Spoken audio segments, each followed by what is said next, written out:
You're not required to speak, but and then you have all these comments. It's really great because you have so much to go through and so much to think about. It's really incredible. And you have to be comfortable, like she said. You have to be comfortable with your characters in your story. I read adventure stories. I love adventure stories. I like British ones, American ones, whatever.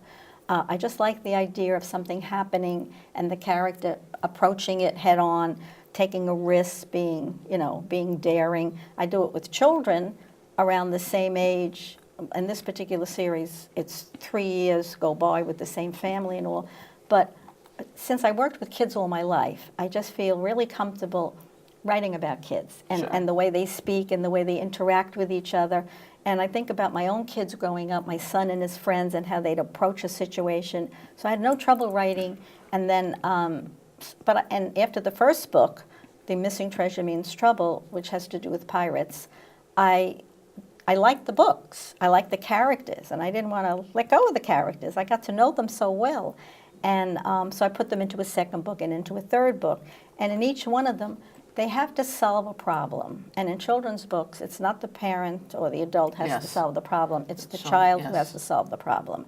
And sometimes they do it alone. Sometimes they do it with friends. In my book, he's got a friend. He's got a younger sister who's a little feisty little girl. Did you come up with all this while you were in Liqui?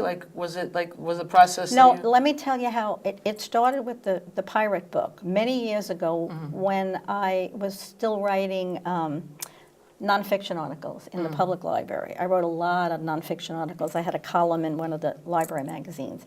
I was taking a walk on Fire Island with my husband and another couple, and we happened to pass the lighthouse. This was in the 80s, and the lighthouse was undergoing renovation because it didn't have any funds, so it was closed down for a long time. And there was a big sign there that said, "Danger, construction, keep out." And the company that was there was working on the property, and I got talking to the guy. He was telling me about all the renovations that were getting done and so on, and I didn't think very much about it. I went home, and I do what I do with a lot of things. I scribbled a few notes down in a little notebook. And then a couple of years later, when I was in the schools, and the second graders loved pirates. I couldn't get enough pirate books out. And somehow I took the business with the lighthouse being abandoned and this kid looking for pirate treasure, which around Long Island was supposed to be plentiful, and that's how that book came to be. And then it spawned the other ones. Well, isn't that amazing how it is just these things that we come across. You came across the cat, and then you came across the lighthouse and added it with the pirates, and you used a family situation. It goes to show you, that's the number one question people always ask me, where do you get your ideas? I'm like, the ideas are not really the problem. The execution is the problem. Okay? You can give the same writing prompt to 50 people and get 50 totally different. I remember somebody, I can't remember, a famous author used to say, "I get my ideas at the Acme Idea Factory." And so someone said that to me when someone asked me, I was at a signing, and they said, "Where did you get your ideas?" And I said, "At the Acme Idea Factory." And they said, "Really? Where's that?" I'm like, "What?" But it's funny, I will say that I also was spawned from Long Island. Growing up on Long Island, we had a whole spy ring with George Washington. I had no idea. I grew up here. No one ever taught me. And it was that simple idea of this. They told me about a woman that hung up her clothesline, a mother, Anna Strong. And she hung up her clothesline as a signal to the spies. And I said, "What?" I had no idea that this went on here. And I'm a mother. Now, what would I do in that situation? And if you told me I was going to write about George Washington when I was a kid, I'd be like, "You're crazy," because he is boring. Boring.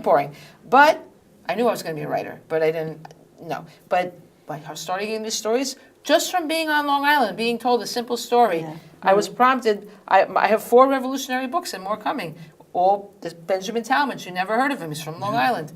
Why do we never hear of some people in our own hometown? So right on Long Island, we all live wherever you live. So many ideas. We have to stop procrastinating. And when we go to Liqui, even if we don't have something already written, just to listen, that's inspiration. But it's important to write books about history because today, with the curriculum in the schools today, the elementary schools, there's so much emphasis on math and science and the ELA with literature that they glide over history. They just glide over it. Well, that is true. I mean, I think that history books bring history to life, make them human. I'm all about humanity. I'm all about why did the people do the things? Why did Benjamin Talmadge give up being a teacher to go fight for freedom? But I think that's the key. An idea takes hold. Yes.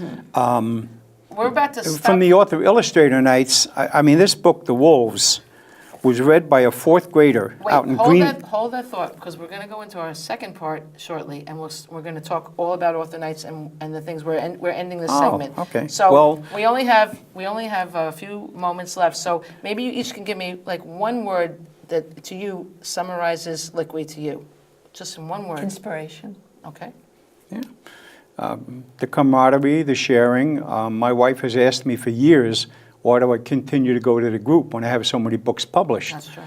And she's wonderful. She's deeply read, widely read. I respect her. But I need those fresh ears and eyes, and I need to bounce those ideas. And Right. that's what's important to me. To me, Okay. I have inspiration also, goes with it, definitely. Inspiration. I'm going to say joy. I think there's a joy in the connection between the writers. Okay, and we're out of time. We'll see you in part 2.